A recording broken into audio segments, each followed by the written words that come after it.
আমি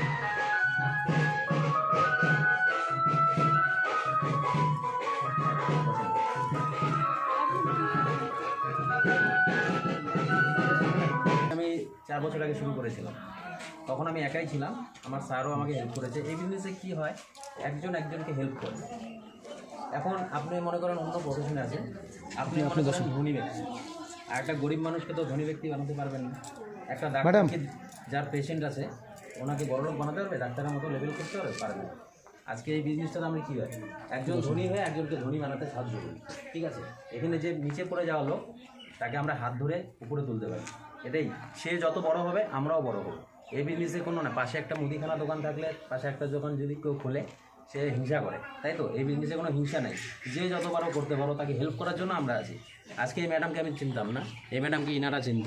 ঠিক আছে, ইনারাই এই স্যারকে ডেকেছে, স্যার আমাকে ডেকেছে, আমার উপর আরও স্যার আছে, ম্যাডাম আছে, তারা আসবে। ঠিক আছে, আজকে যে বিজনেসটা ম্যাডাম কেন করছে, আজকে আপনারা দেখছেন যে বিজনেসের কয়েকটা প্রোডাক্ট আছে, তাই তো? এগুলো আপনারা বাইরে থেকে ইউজ করেন। এই যে যেমন এই বডি ক্রিম, ঠিক আছে, এই ফেস ওয়াশ, এই ফেস আপনারা বাইরে থেকে ইউজ করেন না, তাই তো?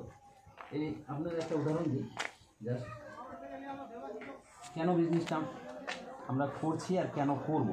2030 সালের মধ্যে এই বিজনেস সবাইকে করতে হবে। আর এই কোম্পানি হচ্ছে ওয়ার্ল্ডের নাম্বার 1 কোম্পানি, গুগলে সার্চ করে দেখে নেবেন। ঠিক আছে, বিজনেসটা করছি শুধু এগুলো ইউজ করার জন্য না, ইউজ করব, নিজের ইনকাম নিজের বাইরেই থাকবে। আজকে একটা দোকানদার গিয়ে এই ফিসটার দাম আছে হচ্ছে 190 টাকা, আপনি দোকানদারকে গিয়ে বলেন তো 150 টাকা দিতে পারবে না।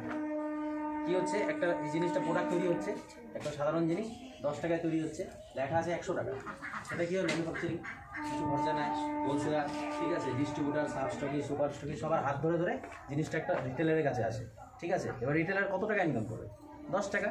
এবার 10 টাকা যদি আপনি ডিসকাউন্ট চান দিতে পারবেন না, কোনো মতেই